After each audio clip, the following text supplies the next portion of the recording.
Student Shyam tuition classes में आपका स्वागत है। आज हम कक्षा 10 के गणित सब्जेक्ट के बारे में अध्ययन करेंगे। तो स्टूडेंट सबसे पहले आपको मैं एक चीज़ क्लियर कर देता हूँ। किसी भी बच्चे के माइंड में माइंड के अंदर ऐसा कुछ चल रहा हो कि हाँ, मेरा दिमाग मैथ्स के अंदर कम चलता है। कोई सोचता है कि मेरा दिमाग मैथ्स के अंदर अच्छा मतलब काम करता है, मेरे को मैथ्स के अंदर इंटरेस्ट ज़्यादा है, अच्छे नंबर ले आऊँगा मैं, ठीक है? ऐसे कुछ माइंड में चलता है। तो देखो बच्चा, होता क्या है, सबसे पहले मैं छोटी सी चीज़ पढ़ाने से पहले छोटी चीज़ें क्लियर करना चाहता हूँ कि देखो, अपना जो माइंड है ना, ये माइंड के अंदर अपनी ऐसी चीज़ें मतलब सेट कर लेते हैं, लेकिन ऐसा कुछ भी नहीं है। सबका दिमाग एक जैसा ही है, बस फ़र्क इतना ही रहता है कि वो बच्चा जो चीज़ें पढ़ाते हैं उसको प्रैक्टिस करता रहता है, अभ्यास करता रहता है बार-बार, तो वो चीज़ें ना दिमाग उसकी कैच करने लग जाता है। कहने का मतलब एक इंटरेस्ट उसको मैथ्स के अंदर आने लग जाता है। हालाँकि दिमाग सभी के सेम ही है, अपनी सोच ही लेते हैं।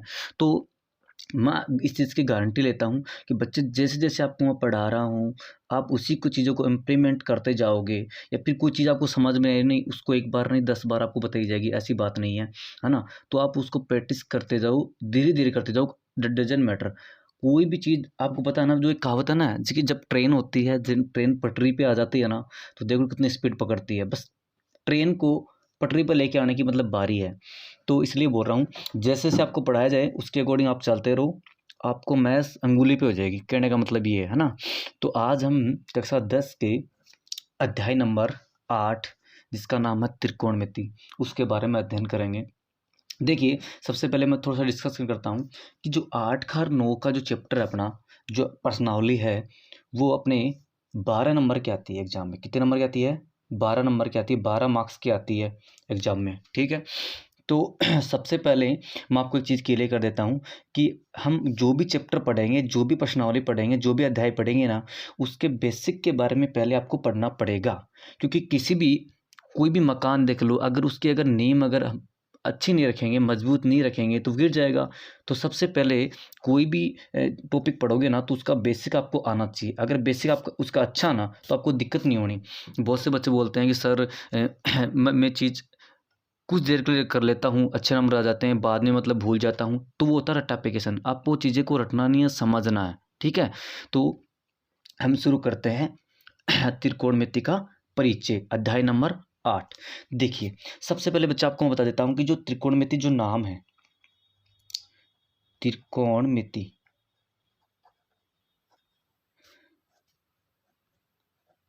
ट्रिगोनोमेट्री,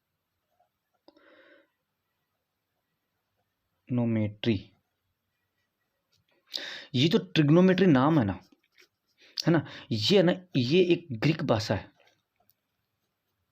ग्रीक भाषा है, तो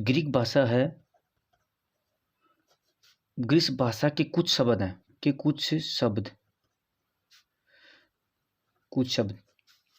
शब्द से लिया गया, कुछ शब्दों से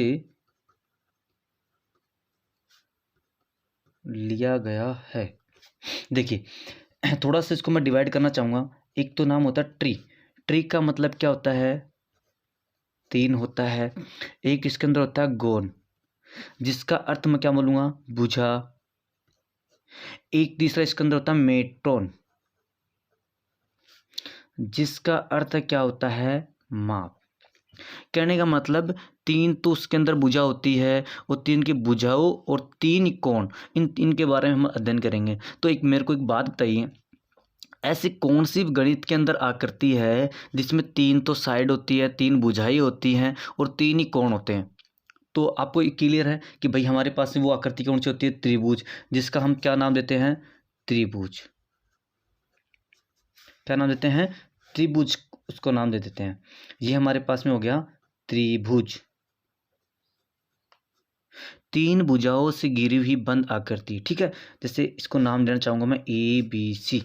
इसमें एक कोण ये होता है, एक कोण ये होता है, और एक कोण यहाँ होता है। 3 कोण होते हैं इसके अंदर, ठीक है? कोण A हो गया, कोण B हो गया, और कोण C हो गया, ठीक है? भुजा के बारे में बात करेंगे, तो भुजा इसके अंदर हो गई, एक तो AB हो गई, एक AC हो गई ये वाली, एक होगी BC ये वाली। 3 इसके अंदर भुजाएं होती है, ठीक है? अब देखिए, हम बात करते हैं कि ट्रिग्नोमेट्री जो होती है हमारे पास में, जो त्रिकोणमिति होती है, इसके अंदर हम कौन से त्रिभुज के बारे में पढ़ेंगे। तो देखिए आपको पता त्रिभुज के भी अलग अलग प्रकार होते हैं, ठीक है। तो हम इसके अंदर हमारे पास में एक त्रिभुज होता है जिसका नाम आपने सुना भी होगा, समकोण त्रिभुज। समकोण त्रिभुज, इसके बारे में पढ़ेंगे, इसकी भुजाओं के बारे में पढ़ेंगे, ठीक है। तो देखिए सबसे पहले मैं समकोण त्रिभुज की शेप बनाता हूँ,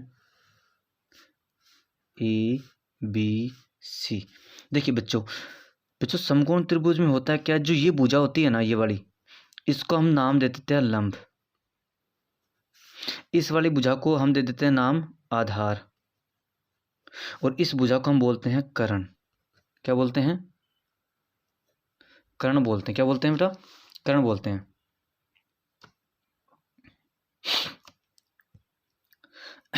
तीनों नाम हो गए।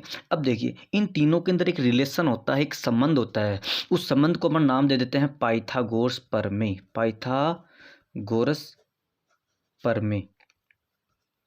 और ये पाइथागोरस प्रमेय हमेशा कोण से त्रिभुज में लगती है, समकोण त्रिभुज में ही लगती है, जिसमें एक कोण 90 डिग्री का होता है, बाकी के दो कोण होते हैं न्यून कोण।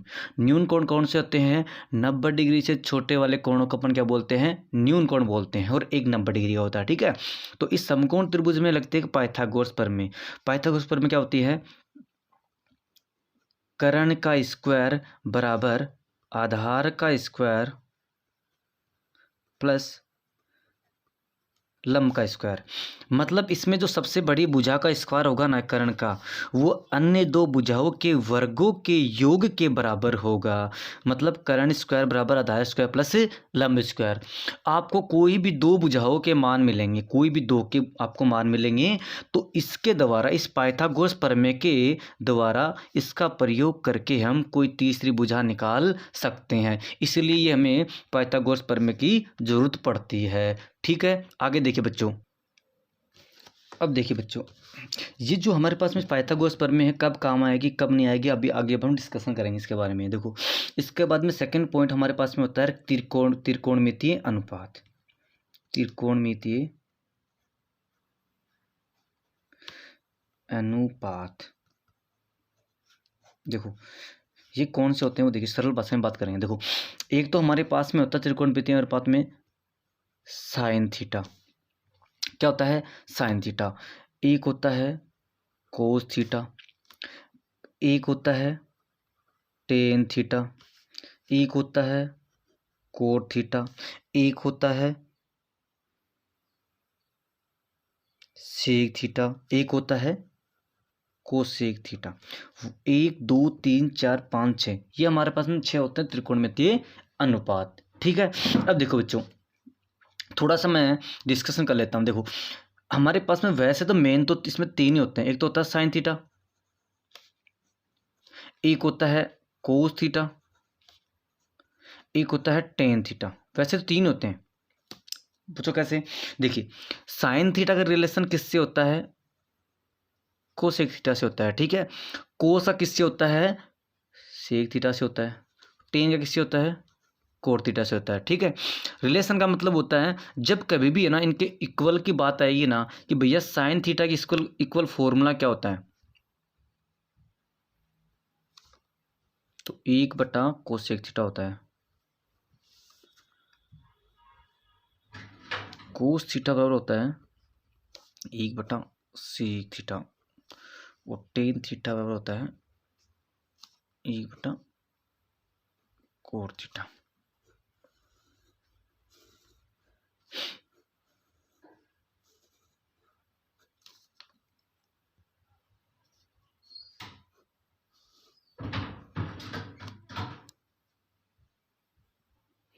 नॉर्मल भाषा में बात करूँ तो देखो साइन थीटा का भाई कौन होता है? Cosec theta. कोस का क्या होता है? Sec theta. टेन का क्या होता है?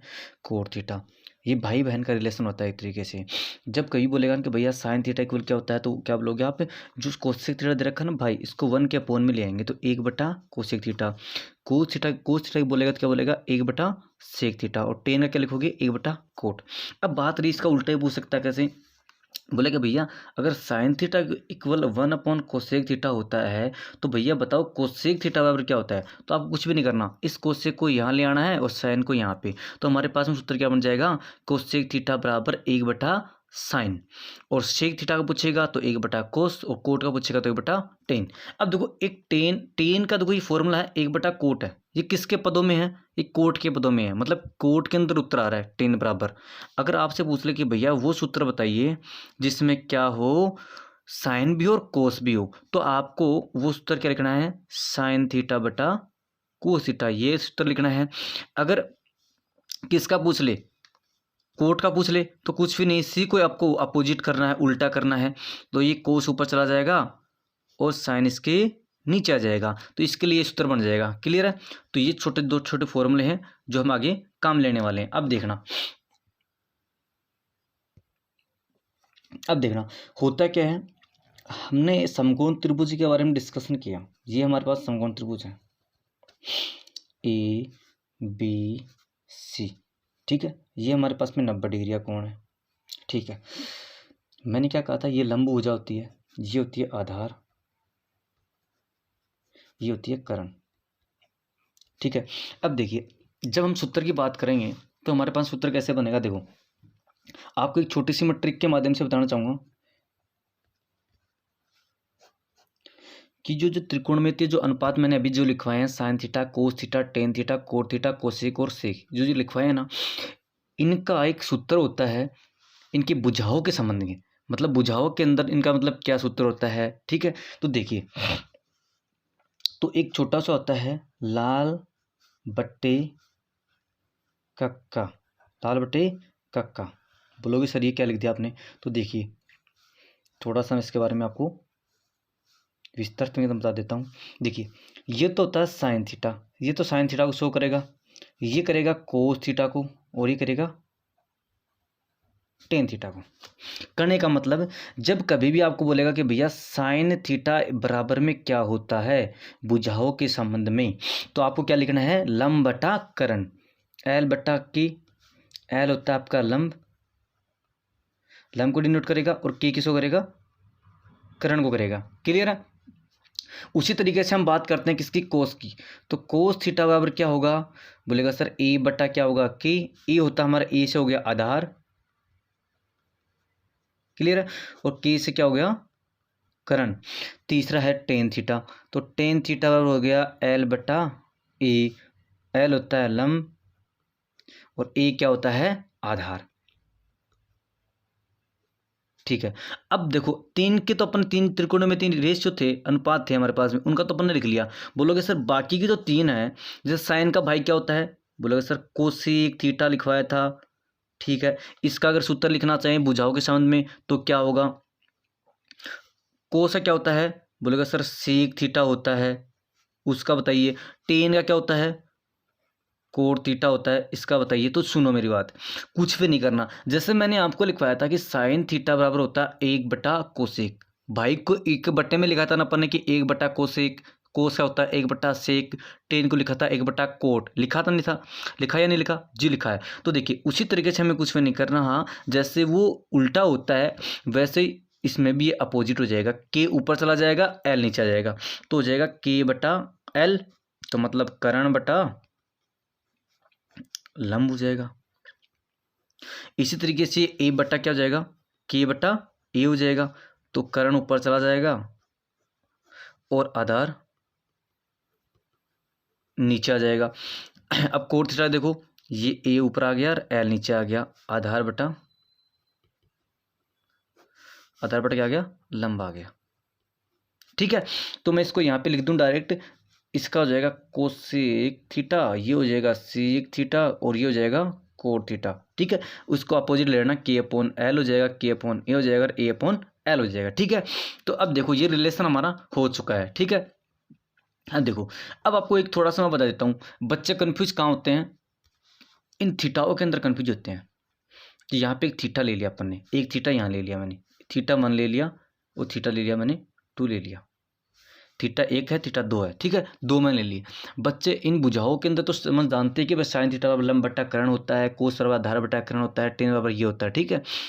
लेकिन जब थीटा की बात आएगी ना, पर्सन के अंदर बच्चा कन्फ्यूज होकर क्वेश्चन को गलत कहाँ करता है, इन थीटाओं के अंदर वो संबंध ना अच्छे से देख नहीं पाता, वो जल्दीबाजी में कर देता सीधा का सीधा। जब आपको रिलेशन नहीं देगा ना, ओनली साइन थीटा वगैरह दे देगा, तो आपको तो सीधा ऐसे ही कर लेना है। लेकिन ये एल बटा के, ये लंब बटा कर्ण, ये कब चेंज होते हैं, वो इन थीटाओं के अकॉर्डिंग चेंज होते हैं। सपोज करो आपको थीटा दे दिया सी, क्या दे दिया, थीटा सी दे दिया, थीटा सी दे दिया या फिर ए दे दिया, ठीक है, इन दोनों में से कोई भी दे दी, तो सी के अकॉर्डिंग देखो, सपोज करो आपको बोल दे कि भैया साइन सी है, थीटा क्या दिया आपको, साइन सी दे दिया, ये वाला दे दिया आपको। अगर ये दिया ना तो हम क्या करेंगे, इसी के अकॉर्डिंग आपको चलना पड़ेगा, इसी के अकॉर्डिंग सब कुछ डिसाइड होगा। तो देखिए ध्यान रखना, थीटा के सामने जो भुजा होती है वो तो किसका काम करेगी, लंब का काम करेगी, ठीक है।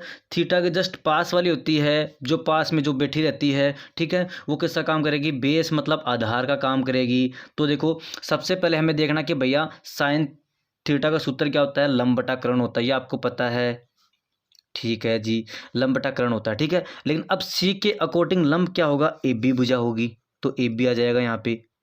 कर्ण क्या हो जाएगा, कर्ण, कर्ण तो आपको पता ही है, कर्ण हमेशा सेम रहेगा, थीटा के अकॉर्डिंग कर्ण में कोई चेंजमेंट नहीं होगा, चेंजमेंट होगा तो आधार और लंब में ही चेंजमेंट होगा, ठीक है। तो देखो कर्ण हमारे पास में ए सी है, तो ए सी ही रहेगा, क्लियर है, ठीक है। अब बात करता हूँ मैं कोस सी की, कि सिर्फ कोस सी बताइए। देखो कोस सी का फॉर्मूला हमारे पास में होता था आधार बटा कर्ण, ये तो हमारे पास में आधार बटा कर्ण है, तो सी के अकॉर्डिंग आधार क्या हो जाएगा, सी, ये रहा आधार, कौन सा रहेगा, आधार ये रहेगा, बी सी रहेगा, और कर्ण, कर्ण ए सी रहेगा, ठीक है जी। तो इसके लिए ये हो गया। अब चलते हैं टेन के ओर, टेन सी, टेन सी निकालेंगे तो हमारे पास में नॉर्मल फॉर्मूला क्या होता है, लंब बटा आधार, तो लंब सी के अकॉर्डिंग लंब क्या होता है, ए बी, आधार क्या होगा, बी सी, तो ये बन जाएगा, ठीक है। तो देखिए बच्चों अपन ने लिया कौन सी, सी के अनुसार हमारे पास में ये रिलेशन आ गया, ये बुझाव के अंदर रिलेशन आ गया, ठीक है। तो अब देखिए, अब मैं चेंज करता हूँ यहाँ पे थीटा, यहाँ पे सी था ना, अब लूँगा मैं थीटा कौन सा, ए, तो देखो अब ले रहा हूँ मैं यहाँ पे साइन ए।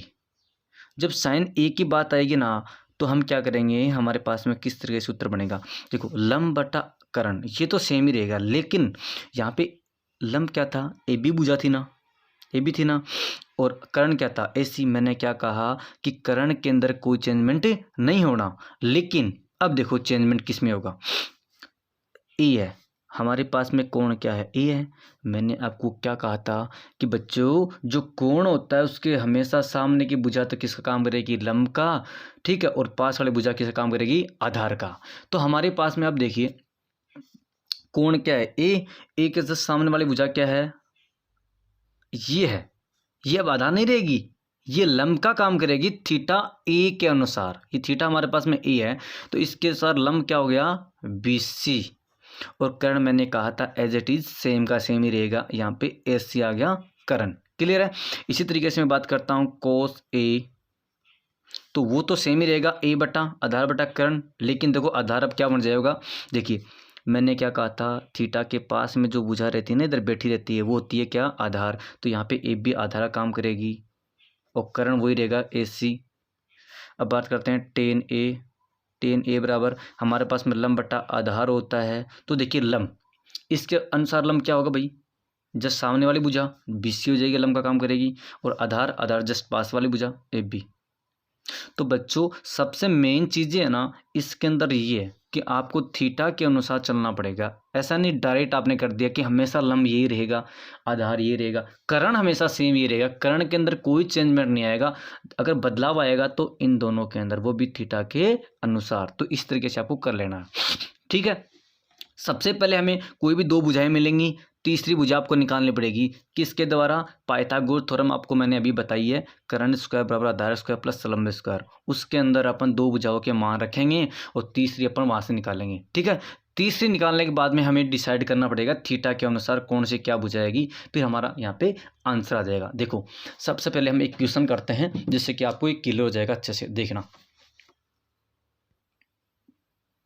देखिए बच्चे ये क्वेश्चन है ना, क्वेश्चन को अच्छे से पढ़ेंगे, देखो त्रिभुज एबीसी में जिसका कोण 20 समकोण है। देखो जैसे जैसे प्रश्न में बोला गया वैसे वैसे आप जो भी चित्र है वैसा बना दीजिए। त्रिभुज एबीसी एक त्रिभुज है एबीसी जिसमें बी कोण क्या है, समकोण है। तो देखिए हम यहाँ लिखते हैं हल। एक पहले त्रिभुज बना लेते हैं।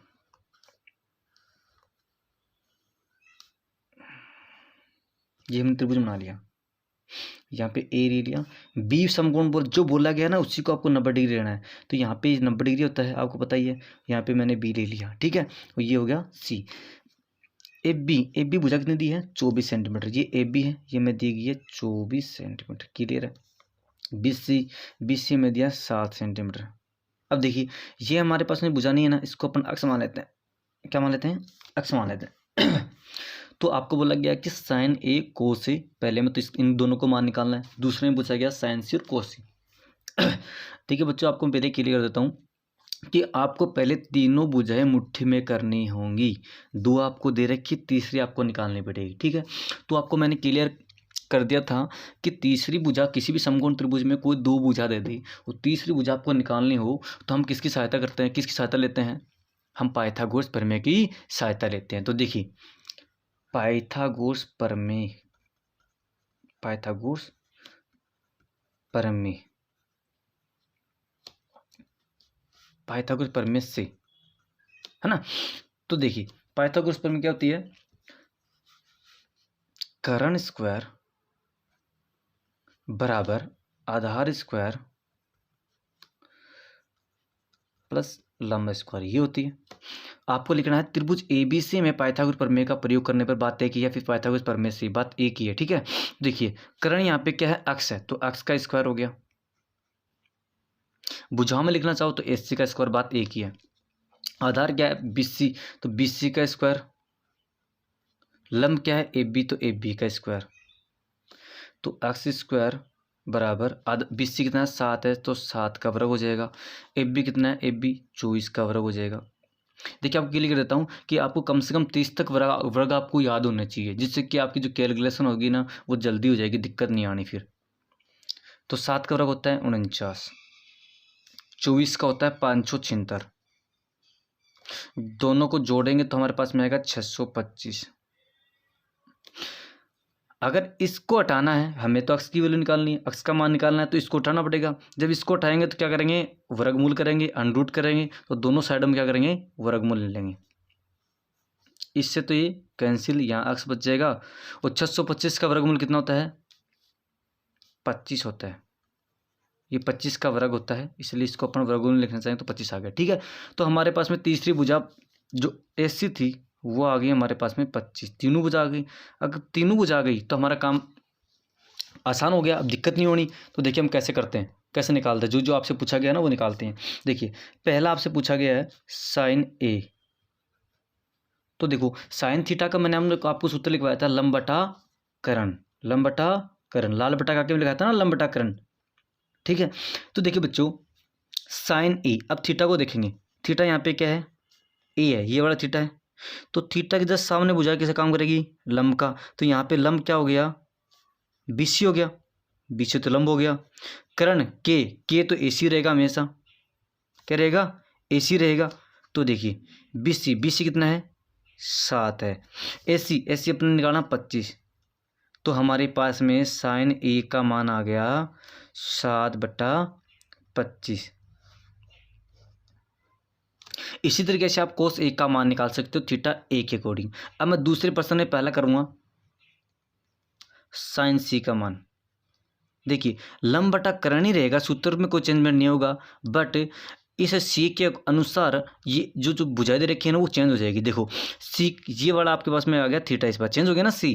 अब सी के अनुसार ये सामने वाला लंब हो जाएगा, लंब अब ये रहेगा, न कि ये रहेगा, ये रहेगा ना 24, ठीक है। तो यहाँ पे लंब आ गया 24।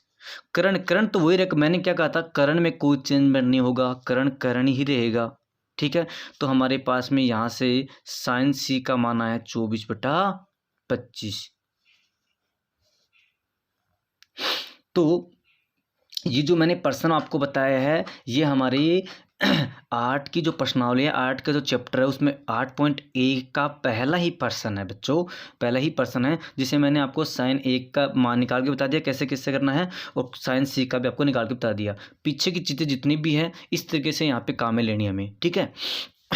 और भी बच्चों अगर कोई भी समस्या हो तो आप इसको पीछे से रिवाइज करके इसको देख सकते हो। और बच्चा कोई भी क्वेरी हो, कोई भी आपको लगे कि हाँ मेरे इस पढ़ाने में कोई ये समस्या है कि हाँ सर आप थोड़ा सा ये पढ़ा गलत पढ़ा रहे हो, सही पढ़ा जो भी है, तो बेटा कमेंट बॉक्स के अंदर आपको ये चीज़ बतानी है। क्योंकि अगर आप ये चीज़ कमेंट करोगे तभी तो अभी मैं समझ पाऊँगा कि हाँ बच्चों को चीज़ें समझ में आ रही है या नहीं आ रही है ना। तो आज के लिए इतना ही है। जय हिंद, जय भारत।